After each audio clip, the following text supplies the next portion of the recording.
বার কাউন্সিলের পরীক্ষার সময় 1914 জন ছেলেকে ফার্স্ট রিভিউতে 47 যারা পেয়েছিল 3 গ্রেড দিয়ে তাদেরকে পাশ করানো হয়েছিল।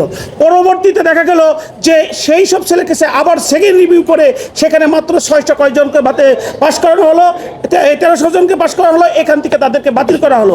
সেই বিষয়টা নিয়ে সেই পিটিশনাররা এই কোর্টে এসেছিলেন এবং এই মহামান্য কোর্টের যারা সিনিয়র আইনজীবী প্র্যাকটিস করেন তারা অত্যন্ত উদারভাবে মহামান্য আদালতকে হেল্প করার জন্য প্রায় 2 মাস যাবৎ এই বিষয়টা হিয়ারিং হয়েছে।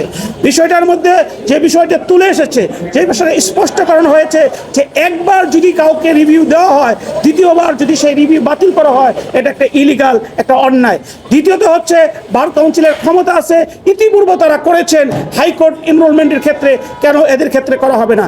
আজকের এই বিষয়ে সবচেয়ে বেশি যেটা এই গ্রহণযোগ্য জিনিস, মহামান্য আদালত সমস্ত পক্ষকে শুনে আইন, বিভিন্ন দেশের সিদ্ধান্ত পর্যালোচনা করে দেখেছেন যে বিভিন্ন দেশে এটা হয়েছে এবং রিজনেবল বলতে, যৌক্তিক বলতে এবং লেজিটিমেট এক্সপেকটেশন বলতে যেসব ডিসিশন আছে সেটার আলোকে এইসব পিটিশনাররা পাওয়া তাদের একটা অধিকার। সেই অধিকারের ফলে এখানে 632 জন পিটিশনার হয়েছিলেন, কিন্তু মহামান্য আদালত সেই 1914 জনের মধ্যে সেকেন্ড রিভিউ তাদের পাশ করে অ্যাডভোকেটে যারা প্র্যাকটিস করতেছেন, বাকি যারা প্র্যাকটিস করতে সুযোগ পাননি সকলকে অ্যালাউ করে দিয়েছেন যে তাদের প্রতি একটা অন্যায় করা হয়েছিল।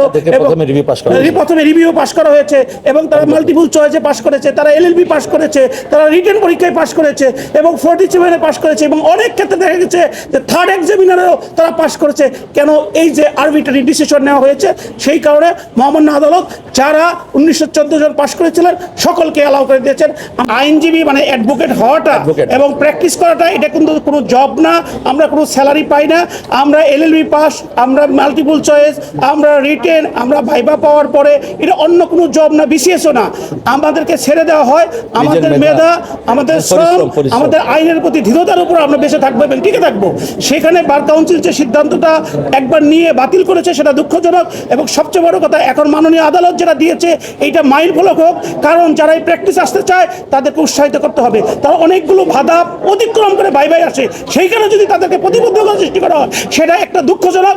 আমরা আশা করব যারা আপনারা উপস্থিত আছেন তারা এটা পজিটিভ নিউজ করবেন। ধন্যবাদ।